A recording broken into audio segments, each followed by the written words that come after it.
Nesta abertura, eu não poderia, me sinto quase que obrigado a dizer duas palavras sobre o que eu penso, sobre a qualidade do nosso desenvolvimento, a espécie do nosso desenvolvimento.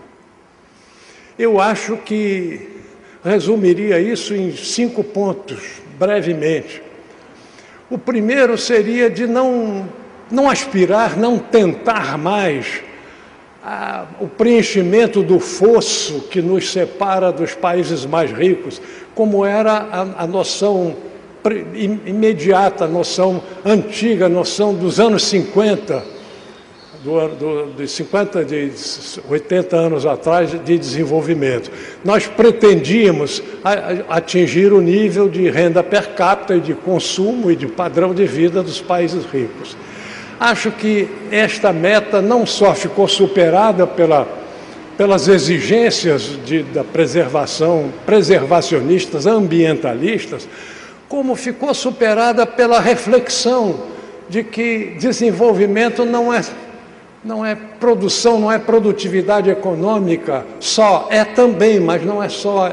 E o desenvolvimento tem outras dimensões que são importantes de ser preenchidas e ficam prejudicadas com a ideia de elevar o PIB, taxas altas de investimento para a chamada decolagem da antiga tese de Rostov, né? E nós achamos que o padrão de renda média é um padrão perfeitamente digno, né? Humano, pode ser de muito boa qualidade. Então, o desenvolvimento passa a ser um crescimento com qualidade. Isso é que é importante, quer dizer, o segundo ponto é esse, é a qualidade do desenvolvimento, os compromissos com a qualidade humanística, em termos de saúde, de saneamento, de limpeza, de transporte urbano, enfim, a qualidade de vida da população, mesmo com um nível de renda médio que pode atingir níveis muito satisfatórios sob o ponto de vista humano. O terceiro ponto é de que o desenvolvimento é ainda muito exigente em termos do setor industrial. Quer dizer, é preciso uma atenção especial no setor industrial, porque ele é o que comanda o nível de produtividade geral da nação. E dentro desse setor industrial, há alguns para os quais o Brasil parece ter uma vocação especial. Então, é preciso dar atenção a esses setores, né? O setor de energia no grau mais amplo. O petróleo é o álcool, que é um programa eminentemente brasileiro, é a energia eólica para a qual nós estamos desenvolvendo capacidade produtiva muito boa, a energia solar, é a energia hidráulica que nós estamos criando na Amazônia, né, uma engenharia especial de aproveitamentos a fio d'água, sem grandes reservatórios, e tudo isso pode ser ainda bastante aperfeiçoado. A engenharia do aproveitamento hidrelétrico deve ser uma das nossas prioridades, e nós temos alta competência para isso. Enfim, desenvolver a questão nós temos a Fiocruz, a capacidade tecnológica da Fiocruz, capaz de levar à frente um projeto de desenvolvimento da indústria de medicamentos, de fármacos e medicamentos, e voltada, por exemplo, para essas chamadas doenças negligenciáveis, antigamente se chamava doenças tropicais, e que o mundo não presta atenção para elas, mas são doenças que nos atingem muito, a nós brasileiros e a toda a população que vive em países tropicais do mundo. Então, essa, por exemplo, é uma indústria que requer uma atenção e uma iniciativa nacional, uma iniciativa do Estado mesmo, no sentido de de forçar a produção, assim como aconteceu com a Embraer, assim como aconteceu com o enriquecimento de urânio. Nós podemos ser um país exportador de urânio enriquecido, que é uma indústria de alta tecnologia que nós conseguimos dominar. Enfim, atenção especial a indústrias de alta capacidade tecnológica e de alta capacidade de multiplicação de conhecimentos tecnológicos. O quarto ponto, eu diria, é o desenvolvimento da Amazônia. A Amazônia é metade do nosso território, e é a metade mais difícil, né, de conquistar esses avanços em termos econômicos, sociais, culturais, ambientais. E é uma responsabilidade eminentemente brasileira. Claro que a Amazônia envolve muitos outros países, mas a sua parte majoritária está no Brasil, e há como que uma expectativa do mundo que nós temos que preencher. É uma responsabilidade nossa, brasileiros, encontrar, definir o caminho, o modelo de desenvolvimento específico da Amazônia. E essa é também uma dos objetivos principais do nosso centro Celso Furtado. E, por último, eu diria a integração sul-americana, quer dizer, não deixar cair esse projeto de formarmos um continente integrado, não só sob o ponto de vista econômico, mas social, cultural e mesmo político, com níveis de integração política crescentes, porque este é um patrimônio que nós temos, é um potencial muito grande que nós temos. A América do Sul é aquele continente que exatamente não atingiu os níveis de produtividade dos mais ricos, mas não vegeta naquela pobreza de miséria que é paralisante. A América do Sul tem condições exatamente de realizar esse projeto de desenvolvimento com padrões de renda média, mas de alta qualidade e com domínios de tecnologia, de ciência e de tecnologia em alguns setores estratégicos. Então, vamos ao tema desta primeira mesa, que é o novo desenvolvimentismo e o social desenvolvimentismo. Quer dizer, nessa discussão de desenvolvimento, de tipo de desenvolvimento, vão aparecendo assim denominações que não são muito precisas, mas que começam a ser usadas, às vezes até precisam ser corrigidas. Mas, enfim, existe uma denominação de uma certa corrente de pensamento que se convencionou designar por novo desenvolvimentismo, porque a ideia do desenvolvimentismo do passado, dos anos 50, renovado pela apreciação das condições novas, e o do social desenvolvimentismo, que é o do desenvolvimentismo muito preocupado com as prioridades sociais. Agora vamos às muitas convergências e algumas divergências, né?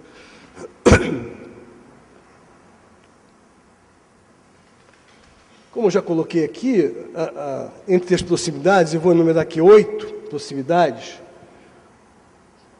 as políticas redistributivas de redução da pobreza são um elemento comum. A maioria dos desenvolvimentistas via, não a todos, viu? Mesmo dentro da sua corrente, nem todos, né? Você, digamos assim, é à esquerda dessa corrente, né, Bressa? Salário mínimo, enfim, estado de bem-estar, reforma fiscal progressiva, redução de juros aos produtores e consumidores, que são uma coisa terrível em termos distributivos. O que há são divergências com relação a aceitar os efeitos da desvalorização cambial sobre a distribuição da renda nos curto e médio prazo. Isso tem realmente uma aceitação, quer dizer, uma proposição de que, infelizmente, é o preço que tem que se pagar, segundo o Brescia, para se ter indústria e manter a sustentabilidade a longo prazo, e outros que, como eu, acham que é preciso, digamos assim, tudo bem, mas é preciso fazer um enorme esforço para minimizar esse efeito, e é por aí que eu vou sugerir ao Brescia uma flexibilização dessa posição dele. Ele vai discordar. Nós vamos terminar a mesa aqui concordando com tudo, é impossível. É muito difícil, mas sairemos abraçados da forma como entramos, né? Muito bem. O desenvolvimentismo, inclusive o novo, o que se diz novo, né? É o posicionamento de busca de transformações estruturais com participação do Estado para alcançar diversificação produtiva, aumento de produtividade, competitividade, redutores da vulnerabilidade externa, bem como alcançar avanços sociais. Divergências, de novo, em relação à extensão e eficácia de políticas industriais versus mercado. Aí tem uma divergência, mas eu vou voltar a isso. Terceiro, autonomia para crescer a longo prazo significa, para todas as correntes, não depender de endividamento externo, garantindo-se as divisas necessárias para pagar pela ampliação das importações e demais contas externas com produto de diversificação produtiva e da elevação da produtividade, que torne a produção nacional competitiva com importações no mercado interno e mais apta a ser exportada, incluindo que torne a produção nacional competitiva com importações no mercado interno. Isso podia ser mais enfatizado pelos novos desenvolvimentistas, mas não é, né? Podia ser mais enfatizado isso. Quarto, a necessidade de praticar taxas de câmbio e taxas de juros compatíveis com o estímulo ao investimento industrial, divergência sobre o grau de eficácia do câmbio em termos de estímulo ao investimento industrial. Quinto, idealmente, devido aos efeitos sobre inflação e salário, desvalorizações cambiais deveriam ser acompanhadas de tributação às exportações de commodities. Sexto, os efeitos de taxas de juros altas, Selic e os spreads bancários astronômicos sobre a atividade econômica e investimentos são altamente perversos. Sétimo, em alguns setores verifica-se destaque a ideia de que o fortalecimento do capital nacional, privado e estatal é um mecanismo superior à atração do capital estrangeiro. O nacionalismo não provoca, entre desenvolvimentistas, eu acho que entre a maioria dos desenvolvimentistas, é melhor dizer, reações contrárias, no máximo algum ceticismo.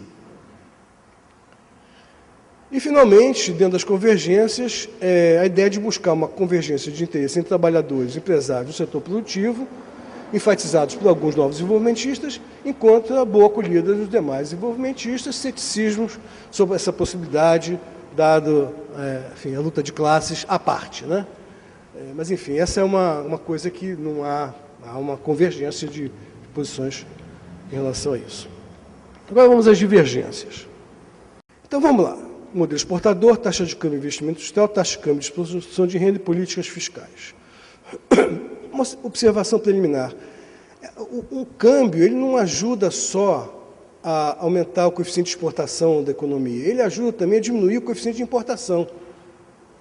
Não é? Isso é muito importante, porque senão parece que o pessoal que quer câmbio é só quem acha que é via exportadora. Não é assim. Os que discordam da ideia de que o movimento industrial deve ser exportador, consideram que as exportações são muito importantes, tanto como componentes de demanda, como de relaxamento da restrição externa.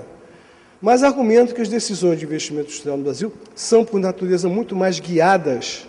Todas as pesquisas que eu fiz dão nisso, Bressa. Você conversa com os empresários, eles investem, 80% da demanda futura é o mercado interno que vai dar para eles. Eles acham isso, e vão aumentando o coeficiente de exportação aos poucos. Então, é um modelo que depende muito da dinâmica do mercado interno. Como nos Estados Unidos também, o modelo não é como na Coreia, que já está voltado para o exterior logo na partida. É um outro modelo, é uma outra lógica de investimento industrial. Isso é muito importante dentro dessa conversa.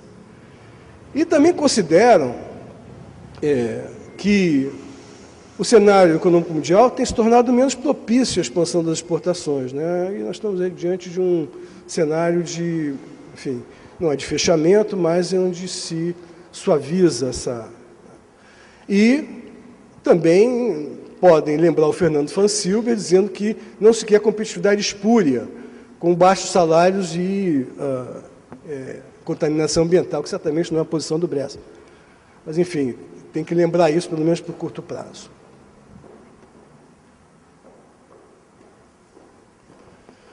Então, algumas dúvidas adicionais sobre a questão exportadora.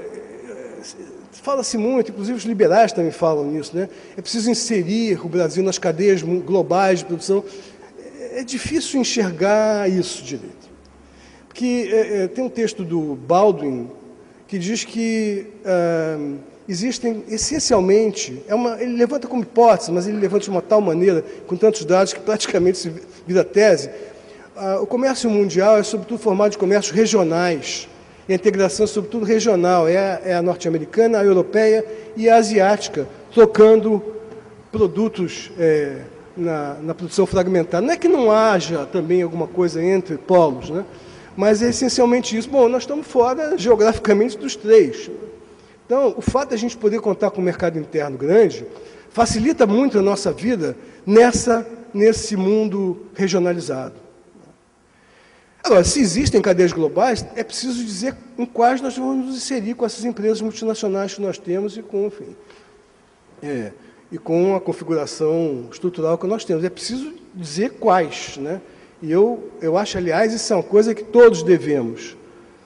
Um estudo aprofundado das políticas para cada segmento, hoje, em 2016, para poder diferenciá-las e ver quais são as políticas industriais que são necessárias numa, não são necessárias noutras. Quais são as taxas de câmbio? A taxa de câmbio que o Bresser, eu vou chegar nela, considera que a taxa de câmbio competitiva é uma taxa de câmbio média para a indústria, mas tem gente que não precisa dela dentro da indústria, tem gente que precisa de muito mais do que ela, tem que ser compensado com tarifa, porque para você ter uma taxa de câmbio competitiva com salários indianos, você tem que desvalorizar muito mais o câmbio ainda, tem um salário muito menor em dólar. Então, é preciso, nós todos estamos devendo isso na agenda de pesquisa, a gente tem que voltar aos estudos setoriais para ver o que nessa indústria, o que resta, o que a gente pode colocar para frente. E, finalmente, como ficam os BRICS e o Mercosul, numa política de inserção competitiva, a gente vai se subordinar, enfim, ao polo hegemônico, vamos fazer isso? Qual o nível da taxa de câmbio que induz ao investimento na indústria? A posição novo desenvolvimentista, que a rentabilidade para o investimento na indústria exige que a taxa de câmbio seja muito desvalorizada e mantida bem acima da que ocorreu nos últimos anos, até 2014. Nesse próximo slide, eu vou colocar uma formulação engenhosa do Bresser, que mostra as diferenças entre o câmbio de competição industrial, competitividade industrial, e o câmbio de commodity. É muito engenhosa essa formulação, é muito gráfica, é muito didática. Está no texto dele, tem esse título, já saiu, Bresser? Já saiu, esse já saiu no ROC anterior, né? Sai em português. Na ROC, né? Tá. No próximo. Mas está na Revista de Economia e Política esse texto, né? Bom, você, como tinha me enviado, eu li pelo que você me enviou, né? Tá. Muito bem. E essa aqui é o gráfico que eu extraí dali. A curva em verde é a curva de equilíbrio da conta corrente de commodities, de preço de commodities, que em geral eu preferiria que você tivesse chamado isso de curva de equilíbrio de baixo crescimento, porque você acha que se ficar nessa taxa de câmbio, não dá indústria, e se não der indústria, você está sempre batendo com a cabeça na parede e tendo surtos de crises periódicas, né? A curva superior em rosa é a curva de equilíbrio industrial, certo? Podia ter chamado de curva média de competitividade industrial ao invés de curva de equilíbrio industrial. Eu me sentiria um pouco mais confortável com não colocar a palavra equilíbrio aí dentro, mas tudo bem. Em tempo, o desempenho brasileiro recente confirma a importância da insistência do Bresser e de todos nós, né? Isso aqui é a balança comercial dos setores de alta e média tecnologia, que sai de 8 bilhões de dólares para 90 bilhões de dólares. Isso aqui foi o buraco da balança de pagamentos, déficit de transações correntes de balança de pagamentos, da 4,2, que gerou aí uma pressão altista no câmbio, a despeito do fato de que não havia crise internacional. Isso aqui é curioso nesse episódio, né? Pressão violenta contra o câmbio, deu swap, aumentou juros e não conseguiu resistir, a despeito do fato que havia calmaria no mercado financeiro internacional. É um movimento diferente isso que aconteceu. Bom, a minha interpretação é a seguinte, eu vou precisar de mais 8 minutos. O investimento que ocorreu entre 2004 e 2010, que não foi pequeno, na indústria, se dirigiu principalmente à reposição e modernização, e muito menos à expansão e diversificação na capacidade produtiva. Repetiu-se um pouco uma coisa que eu chamei num paper de 10 anos atrás, 15 anos atrás, de miniciclo de modernização nos anos 90. Então, o sujeito tem lá a planta industrial montada, o que ele faz são investimentos marginais de reposição. Equipamento que representa um custo fixo pequeno, de modo que a estrutura produtiva industrial brasileira ela trabalha praticamente a custos variáveis, porque os custos fixos estão amortizados, né? E tem rentabilidades altíssimas sobre o patrimônio líquido. E mesmo assim não investe para frente. Porque investir para frente é enfrentar uma outra coisa, é enraizar capital num mundo chinês de competição feroz internacional, ainda mais com a desconfiança que a taxa de câmbio vai estar baixa, etc, etc.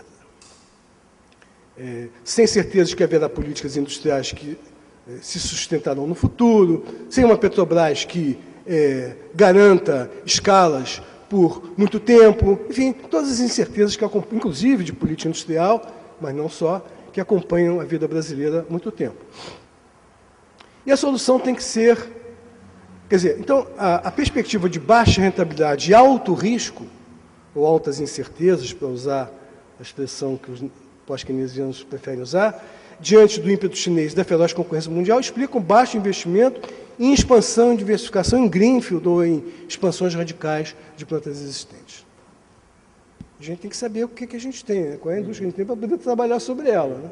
Então, esse é o diagnóstico que a gente fez junto com o pessoal do IPEA, tem uns papers aí sobre isso.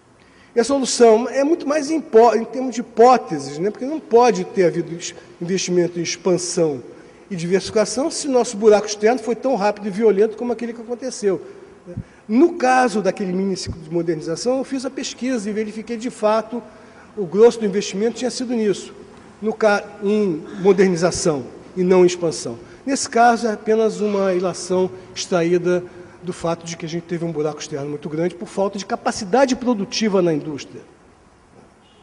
Não fecharam empresa, fecharam muito pouco. As empresas continuaram rentáveis em cima do capital antigo, mas elas preferiram colocar no mercado financeiro ao invés de investir, porque é muito risco. A solução tem que ser radical, é que eu anuncio a minha posição, câmbio favorável à competitividade, juros baixos, não só Selic, mas os juros de curto prazo são importantíssimos. O cara vai duplicar a empresa, ele precisa duplicar praticamente a mão de obra, a compra de insumos, etc. E se ele não tem fluxo de caixa correspondente, ele não faz investimento, ele não vai fazer investimento. Se ele está na mão de banco, ele não faz investimento, isso é terrível. Esses juros dramáticos que tem aí são muito ruins. Não é o juros de longo prazo que é ruim, não. Ele também é, mas ele é menos ruim. É o juros de curto prazo que é mortal para a indústria. Políticas industriais radicais e políticas de pleno emprego com prioridade tão elevada quanto a de contenção de inflação. Colocar o elemento do crescimento, porque o elemento do crescimento garante o mercado e garante escalas, e isso aí é tudo muito bom para o processo de investimento. Então, a primeira coisa que é muito importante, que eu demorei a entender, é que há 3 sentidos para a palavra desenvolvimentismo. Em primeiro lugar, né, ela é uma forma de organização econômica e política do capitalismo. Isso é um paper que eu estou escrevendo há 2 anos e não completei ainda. Né? Já fiz não sei quantas mil pessoas lerem, e vai e volta. Mas o fato concreto é o seguinte: dentro do capitalismo há 2 formas. Dentro do capitalismo há 2 formas de organizar o capitalismo. Ou você organiza o capitalismo de acordo com o liberalismo econômico, ou você o organiza de acordo com o desenvolvimentismo, que é uma intervenção moderada da economia, que é um processo de nacionalismo econômico, né, que é um processo de coalizão de classes, né, envolvendo empresários produtivos, industriais e os trabalhadores. Então, isso é uma forma de organização alternativa, é uma coisa importante porque, veja, sempre se opôs o liberalismo econômico ao socialismo. Tudo bem, mas aí são mas aí é a mesma coisa que opor o capitalismo ao socialismo, essa é a melhor coisa. Continua a haver uma alternativa capitalismo-socialismo, mas isso é um outro quadro. Agora, dentro do capitalismo existe uma alternativa: liberalismo econômico, desenvolvimentismo. O capitalismo nasceu desenvolvimentista. Nasceu desenvolvimentista na Inglaterra mercantilista, na França mercantilista, na Bélgica mercantilista. Foram os 3 primeiros países que fizeram a sua revolução industrial e completaram a sua revolução capitalista. Segundo, uma ideologia. É uma ideologia associada ao nacionalismo econômico e é uma alternativa também nesse ponto. E é uma ideologia nacionalista, mas que tem a grande vantagem de não ter o pecado do nacionalismo étnico, que é apavorante.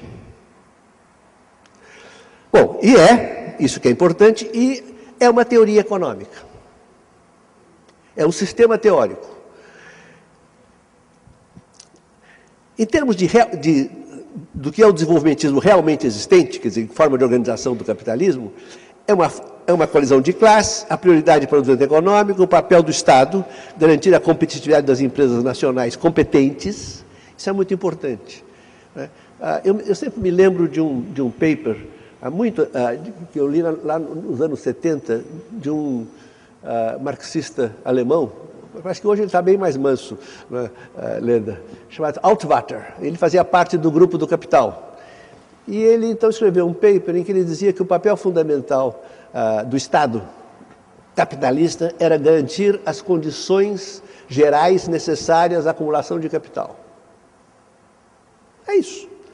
Quer dizer, essa é a primeira condição. Quer dizer, se o capitalismo é o sistema econômico baseado na acumulação de capital ou no investimento, quer dizer, e o Estado tem que fazer isso, e tem que fazer isso principalmente, quer dizer, não só garantindo a propriedade de contratos, como querem os liberais, é preciso fazer isso, não só investindo na infraestrutura, todos estão de acordo, mas também garantindo, né, uma taxa de câmbio de longo prazo, né, satisfatória para que eles possam investir, senão não vai haver investimento. E a coordenação da economia pelo Estado e o mercado, este regulando o mercado, portanto ele é mais importante, e intervindo na economia segundo o princípio da subsidiariedade, isso na microeconomia, e na macroeconomia de forma muito decisiva. Bom, então agora a macroeconomia novo desenvolvimentista. Primeira coisa, a coisa fundamental dela é que ela está baseada nos 5 preços macroeconômicos. 5, no more. Não mais que 5, mas preços. Quer dizer, esta macroeconomia, diferentemente da macroeconomia comum, né, dá muita importância aos preços. Eu tenho certeza que Keynes também dava muita importância aos preços, mas os intérpretes de Keynes acabaram achando o efeito renda mais importante que o efeito preço. Eu não acho isso. Eu acho que a economia é a ciência dos preços, é a ciência do mercado, é a ciência dos preços e, portanto, né, os preços são fundamentais. E são 5 preços macroeconômicos. A taxa de lucro é o mais importante dos preços macroeconômicos, by far, porque é a lógica do capitalismo. A taxa de juros, a taxa de câmbio, a taxa de salários e a taxa de inflação. Esses são os 5 preços macroeconômicos. E a tese central da macroeconomia desenvolvimentista, ou novo desenvolvimentista, é que o mercado é absolutamente incapaz de garantir que esses preços sejam certos. The right prices. Isso é provocação com os neoclássicos, porque eles dizem, né, que o mercado garante os right prices microeconômicos, né, e que os desenvolvimentistas só vêm para atrapalhar, né, distorcer os right prices. Eu estou dizendo que, ao contrário, eu estou dizendo que o mercado, esses 5 preços macroeconômicos, o mercado é incapaz de colocar no nível certo, e o nível certo, portanto, não é aquele definido pelo mercado. O que é? A taxa de lucro, o que é o preço certo, né, macroeconômico? A taxa de lucro deve ser satisfatória para os empresários investirem. Não deve ser muito alta e nem pode ser tão baixa que não motive os empresários a investir. E eles prefiram aplicar seu dinheiro a juros. Segundo, quer dizer, a taxa de juros deve ser a mais baixa possível. E o nível dela. E o Banco Central deve fazer a sua política monetária em torno de um nível de taxa de juros baixo. E não de 1%, 2% no máximo em termos reais. E não 6%, 7%. Terceiro, essa é a coisa talvez mais interessante uma das coisas mais interessantes do novo desenvolvimentismo, a taxa de câmbio deve ser aquela que torna competitivas as empresas industriais do país, ou as empresas de tradable, non-commodity do país, que utilizam tecnologia no estado da arte mundial. Não porque a dívida pública deve ser estável e pequena. Não porque assim a taxa de juros básica cairá. Veja, isso, está vendo? Eu até pus aqui. Como afirma a ortodoxia liberal. Ao contrário, a Selic é altíssima no Brasil porque isso interessa aos rentistas, aos financistas e aos interesses estrangeiros. Sim, porque elevados déficits públicos elevam a perda de confiança e, em consequência, redução dos investimentos, crises financeiras. Isso é uma questão complicada, porque se há uma coisa que a ortodoxia venceu, foi na tese de que você não deve ter déficits em conta corrente. E por que isso aconteceu? Né? Porque houve muitas vezes, déficit corrente não, déficits fiscais. E por que isso aconteceu? Quer dizer, eles insistiam muito, por exemplo, que aquela alta inflação que nós tínhamos no Brasil era causada por déficits. Não era. Ela era causada pela inércia inflacionária que não tinha nada a ver com déficit. Mas o fato concreto é que, quando você estabilizava, você precisava também ter o ajuste fiscal, senão, né, os empresários não entram na história. Então, e aí fica essa discussão. Eu tenho uns keynesianos que acham que você pode, né, entrar em déficit indefinidamente, tem outros keynesianos que afirmam que você pode ter em aumento da quantidade de moeda indefinidamente. Eu acho tudo isso uma loucura. É isso que faz que, quando os desenvolvimentistas keynesianos chegam no governo desse tipo, fracassam. E é isso que faz que líderes políticos como Lula, né, quer dizer, quando estão no governo, mas especialmente o Lula, porque a Dilma é outro problema, prefiram ortodoxos. Isso é uma desgraça para nós. Quer dizer, essa apreciação cambial brutal que ele fez, né, foi com o Meirelles como presidente do Banco Central. E agora o Lula queria que a Dilma pusesse o Meirelles como ministro da Fazenda. Deve ser um homem mágico esse Meirelles.